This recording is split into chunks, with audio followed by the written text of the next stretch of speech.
너희는 신접한 자와 박수를 잊지 말며 그들을 추종하여 스스로 더럽히지 말라. 나는 너희 하나님 여호와이니라. 너는 샘머리 앞에서 일어섰고 노인의 얼굴을 공경하며 내 하나님을 경외하라. 나는 여호와이니라. 거류민이 너희의 땅에 거류하여 함께 있거든 너희는 그를 학대하지 말고 너희와 함께 있는 거류민을 너희 중에서 나은 자같이 여기며 자기같이 사랑하라. 너희도 애굽 땅에서 거류민이 되었었느니라. 나는 너희의 하나님 여호와이니라. 너희는 재판할 때나 길이나 무게나 양을 잴 때 불의를 행하지 말고 공평한 저울과 공평한 추와 공평한 에바와 공평한 흰을 사용하라. 나는 너희를 애굽에서 한 너희 하나님 여호와이니라. 너희는 내 모든 규례와 내 모든 법도를 지켜 행하라. 나는 여호와이니라. 아멘. 한 사람이 치매에 걸린 어머니를 요양병으로 모시고 매일 퇴근 후에 병원에 와서 어머니 곁에서 잤습니다. 요양병원이 보호자가 없거나 24시간 간병을 못하면 밤에 어머니의 팔다리를 침대에 붕대나 억제제로 고정해야 한다고 했기 때문입니다. 실제로 의료 현장에서는 낙상과 자해 방지, 필수 의료기 제거 방지, 다른 환자의 수면 방해 방지 등을 이유로 인권 침해 논란에도 그런 행위가 묵인되거나 오남용되어 왔습니다. 그런 어머니에 대한 억제대 상해에 동의할 수 없어서 매일 퇴근 후에 병원에 와서 밤새 잠을 제대로 자지 못했기에 점차 말라갔습니다. 어느 설 전날에 그런 간병인에게 웃돈을 주면서 어머니를 깨끗하게 목욕시켜 달라고 부탁을 했습니다. 그날 간병인이 목욕시켜 주니까 편안하고 곱게 침대에 누운 어머니의 표정이 유난히 밝았습니다. 그날 밤에 준비한 한복을 어머니의 머리맡에 두고 머리를 빗겨드리면서 정신이 잠시 맑아진 어머니와 여러 대화를 했습니다. 그리고 다음날 아침 어머니께 한복을 입혀드리려는데 어머니가 영원히 잠든 것을 깨닫게 되었습니다. 사람은 나이가 들면 약해지다가 때가 되면 세상을 떠납니다. 창조주 하나님과 광대한 우주를 생각하면 지구도 미소한 점이고 사람도 미소한 존재이고 인생은 너무나 짧습니다. 그러한 인생이기에 나이가 들수록 사랑과 용서가 커지고 내가 있는 곳을 점차 평화가 넘치게 만들어야 합니다. 특히 부모에 대한 존중과 사랑은 가장 우선해야 할 것입니다.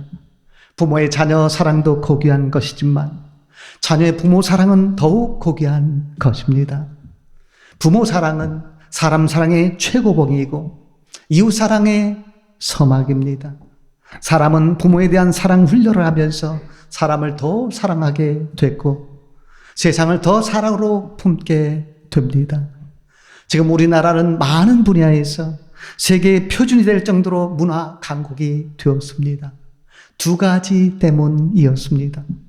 첫째, 창의적이고 똑똑하고 도전적인 후대들 때문이었습니다.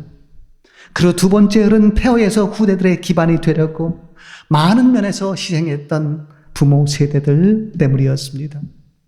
예전에 한 어머니는 8명의 자녀들 중에서 한 자녀도 귀가하지 않으면 잠을 자지 않았습니다. 그리고 새벽에 학원을 가는 자녀부터 자녀들이 줄줄이 어느 시간에 깨워달라고 하면 알람 시계보다 더 정확하게 어김없이 깨워 주었습니다. 그때 자녀들은 생각을 했습니다. 어머니는 거의 주무시도 않는 슈퍼우먼인가 보다. 그때 그 어머니는 자녀가 시간 약속을 어기는 일이 없도록 그렇게 자녀들을 깨워주려고 매일 밤을 깊이 잠들지 못했을 것입니다. 누구에게나 어릴 때 자신의 부모는 어떤 면에서 슈퍼맨 그리고 슈퍼우먼이었습니다. 그때를 생각한다면 부모에게 감사하면서 안쓰럽습니다. 하나님은 부모를 공경하면 장세복을 주신다고 약속하셨습니다. 부모를 공경하면 선한 영향력이 넘치고 마음의 평안도 넘치고 건강의 복도 얻는다는 뜻입니다. 그렇기 때문에 부모에게 감사하고 부모가 약한 모습을 보이면 더 힘이 되어 드리고 부모가 잘못해도 미움과 분노를 품지 말고 부모를 나의 존재의 근거로 여기십시오. 부모 사랑은 하나님 사랑의 증거이고 이웃 사랑의 근거입니다. 희생을 실천을 통해서 믿음을 나타내고 성도다운 삶을 통해 인격이 성숙해지고 행복이 커지게 하십시오. 그처럼 성도답게 살려면 어떻게 해야 될까요? 오늘 본문 말씀을 중심으로 해서 성도답게 사는 길 4가지 같이 한번 생각해 보기를 원합니다. 첫 번째는 신비주의에 미혹되지 마십시오. 오늘 우리가 읽은 본문 31절 말씀 다시 한번 보십시오. 너희는 신접한 자와 박수를 믿지 말며 그들을 추종하여 스스로 더럽히지 말라. 나는 너희 하나님 여호와이니라. 신접한 자란 죽은 자의 영과 귀신을 불러내거나 부리거나 소통한다는 사람을 뜻하고 박수는 점쳐주는 사람을 뜻합니다. 무속인과 점쟁이를 믿거나 추종하는 것은 자신을 더럽히는 행위란 뜻입니다. 이 율법에는 이단교주나 신비주의자에게 미혹되지 말라는 뜻도 내포되어 있습니다. 신비주의에 사로잡히면 참된 신비를 잃습니다. 또한 믿는 사람이 예언이란 명목에 점을 추구하면 참된 믿음을 잃습니다. 말씀은 사람을 든든하게 만드는 반석과도 같지만 점은 사람을 불안에 빠뜨리는 수렁과도 같습니다. 어떤 사람은 교회에 나오면서도 점치는 것을 심심풀이로 여기고 점을 치러 갑니다. 어떤 유명인은 점집을 찾아서 점에 자신의 운명을 맡기고 심지어는 나라의 운명까지 맡깁니다. 그러다가 점 때문에 인생과 미래와 나라까지 망칩니다. 한두 번 맞은 점은 사단의 초청장입니다. 그런 점에 인생을 걸면 늘 결말이 불행해집니다. 기독교의 예언은 예수님의 이름을 내세운 점이 아니라 현재의 도전을 격려하는 말씀이고 미래의 승리를 약속하는 말씀입니다. 예언으로 포장된 예수점을 경계하십시오. 점은 무엇이라도 의지하고 싶을 정도로 약해진 영혼을 삼키거나 사로잡는 사탄의 최대 무기 중에 하나입니다. 힘들거나 불안할 때 믿음을 굳게 지키고 더욱 말씀으로 돌아가십시오. 성경은 점과 영매수를 지극히 엄히 금합니다. 신비한 예언과 은사와 기적은 이단교주가 영혼을 사로잡는 3대 도구임을 깨닫고 신비주의를 멀리해야 좀 더 성도다운 모습이 나타나게 될 것입니다. 두 번째로 성도답게 살려면 부모를 존중하고 공경하십시오. 오늘 우리가 읽은 본문 32절 말씀 다시 한번 보십시오. 너는 샘머리 앞에서 일어서고 노인의 얼굴을 공경하며 내 하나님을 경외하라. 나는 여호와이니라. 샘머리 앞에서 일어서라는 말씀은 노인을 공경하라는 말씀입니다. 노인을 공경하고 특히 연로한 부모를 공경하십시오. 노인이 무도하게 행동을 하면 최대한 지혜롭고 온유하게 대처하십시오. 그렇게 대처하다가 혹시 노인에게 상처를 주었다고 생각하면 조용히 하나님 앞에 회개 기도를 드리십시오. 노인 공경은 하나님을 경외하는 핵심적인 증표이고 복을 불러내는 핵심적인 예표입니다. 왜 모압 출신 젊은 과부 룻이 신데렐라 스토리의 주인공이 되었습니까? 시어머니 나오미에 대한 효심 때문이었습니다. 부모가 돈이 있으면 효도 경쟁을 하고 부모가 돈이 없으면 과시를 받는 경향이 있는데 룻은 무일푼의 시어머니를 죽도록 따르며 섬겼습니다.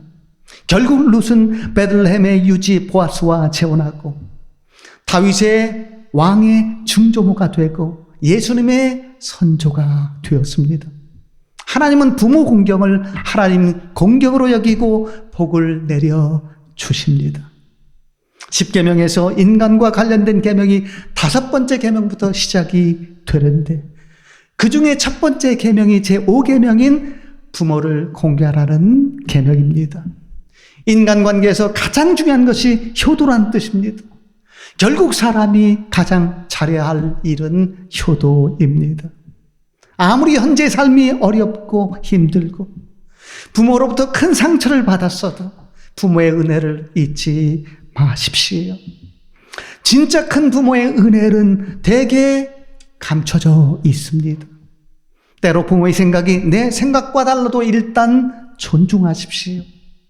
부모의 지혜롭지 못한 표현이나 언어가 상처가 되어도 마음 중심은 늘 사람을 잊지 말고 부모를 최대한 기쁘게 해드리려고 하십시오. 부모를 기쁘게 하려면 어떻게 해야 할까요? 세심한 관찰과 대화와 그리고 지혜가 필요합니다. 부모의 배려가 깃든 얘기는 대개 반대로 듣고 섬기십시오. 부모가 이번 명절에 선물을 사오지 말라, 길이 막히는데 너무 오려고 하지 말라라고 하면 힘써 선물을 준비하고 찾아뵈십시오. 부모가 너희들끼리 여행을 가라라고 해도 종족 여행을 같이 모시고 가십시오. 용돈을 드릴 때는 적선하듯이 드리지 말고 헌금하듯이 드리십시오. 부모는 구제 대상이 아닌 섬김 대상입니다. 나의 존재 근거인 부모를 힘써 섬기면 점차 의미 있는 존재가 될 줄로 믿습니다. 세 번째로 성도답게 살려면 이방인을 아끼고 사랑하십시오. 오늘 우리가 읽은 본문 33절 그리고 34절 말씀 다시 한번 보십시오. 그 말씀의 전체 내용은 이스라엘 사람들도 애굽 땅에서 이방인으로 있었는데 그때를 생각해서 함께 사는 이방인들을 아끼고 사랑하라는 말씀입니다. 사회적인 약자 그리고 소외된 사람 그리고 장애인도 이방인의 범주에 넣고 아끼고 사랑하십시오. 마가복음 3장 35절 말씀 보면 예수님께서 누구든지 하나님의 뜻대로 행하는 자가 내 형제요 자매요 어머니이다 라고 하셨습니다. 하나님 안에서는 다 가족이기 때문에 누구도 배타지 말라는 뜻입니다. 우리 품으로 찾아온 이방인을 아껴 주십시오. 왜 교회 생활을 합니까? 교회는 이방인을 감싸 안는 훈련 도장이고 사회를 가정화하는 전초 기지입니다. 즉 경쟁에 밀린 사람 그리고 상처 입고 소외된 사람을 그 모습 그대로 존중하면서 그들이 각자의 자리에서 힘쓰도록 힘과 용기를 주는 전초 기지가 교회입니다. 그렇기 때문에 이방인이 교회로 찾아오는 것을 환영하는 수준에서 끝나지 말고 예수님께서 세상으로 오셨듯이 나도 이방인에게 찾아가는 성육신의 사랑과 선교 마인드를 갖춰야 합니다. 마태복음 28장 19절에서 20절 말씀 보면 예수님께서 마지막 대사명의 말씀을 주시면서 모든 민족을 제자로 삼으면 세상 끝날까지 너희들과 함께 하시겠다고 약속하셨습니다. 요새 한국인은 어느 나라에서도 환영받는 추세입니다. 엄청난 문화 강국이면서도 제국주의적인 냄새가 없고 이방인들을 대체로 잘 품고 못 사는 나라 사람들과도 잘 소통하는 편이기 때문입니다.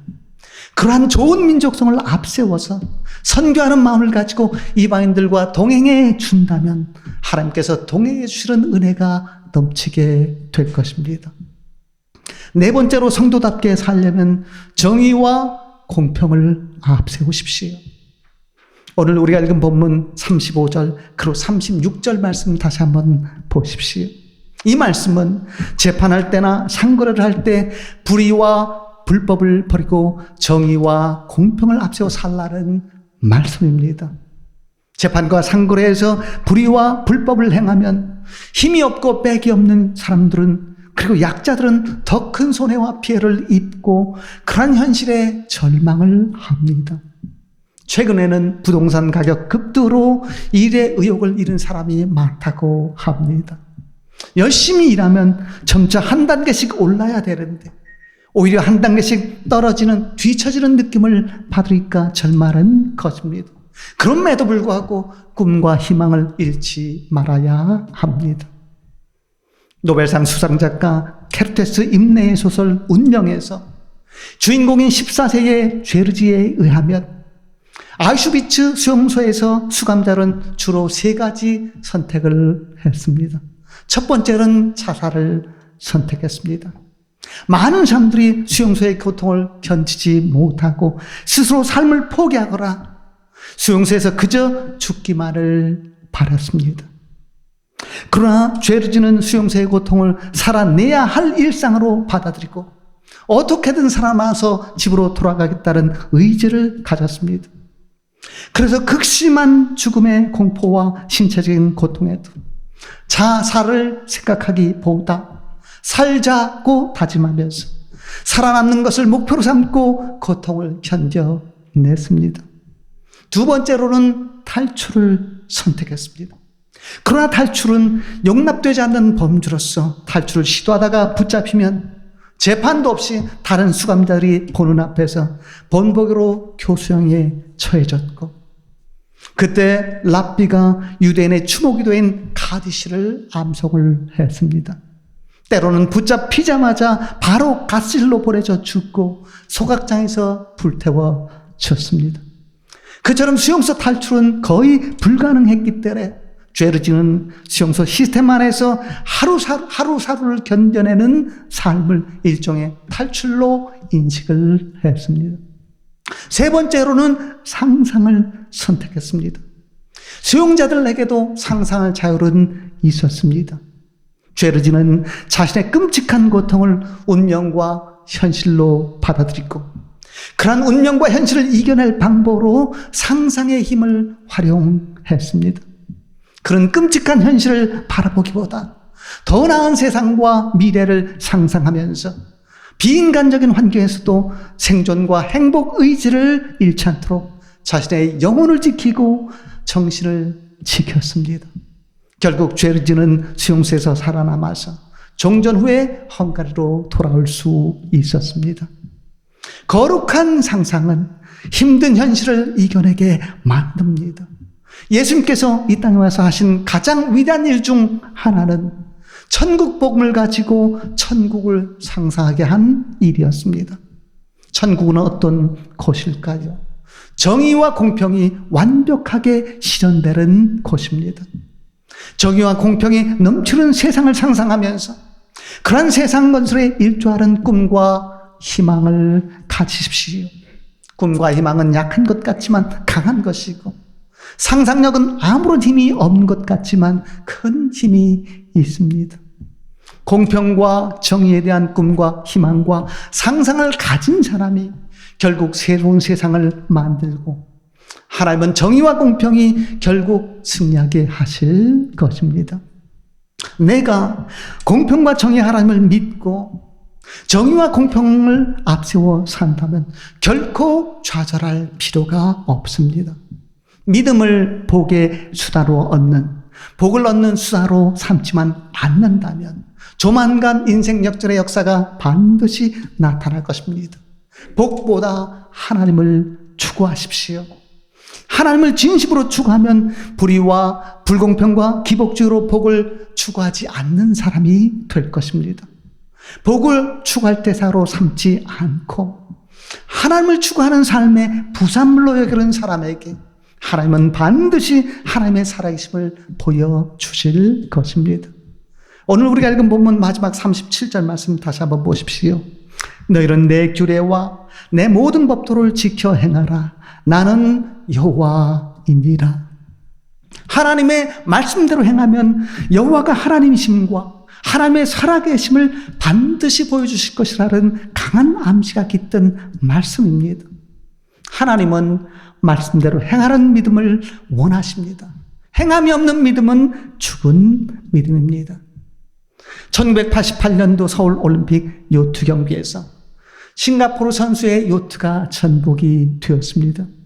그때 금메달 후보였던 캐나다 선수가 그 선수를 구하러 경로를 바꾸었습니다. 누구나 금메달보다 사람 생명이 더 귀한 줄을 알았지만 그렇게 경로를 바꾼 행동을 한 사람은 오직 캐나다 선수뿐이었습니다. 결국 그 선수는 꼴찌로 경기를 마쳤지만 사람들은 그의 스포츠맨십에 찬사를 보냈습니다. 내가 행동하는 믿음을 가지면 하나님께서는 내게 찬사를 아끼지 않으실 것입니다.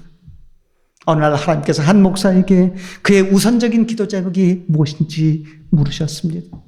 그때 목사가 바르게 사는 것이라고 대답을 했습니다. 그 목사도 설교를 잘하고 은사가 많고 리더십이 있고 교회가 커지고 재정이 풍성하고 몸이 건강하면 좋겠다는 여러 기도 제목이 있었을 것입니다. 그럼에도 불구하고 목사답게 바르게 살라고 기도하면서 실천하자 하나님께서 그에게 가정의 복, 자녀의 복, 건강의 복, 영향력의 복과 같은 수많은 부수적인 복이 따르게 하셨습니다.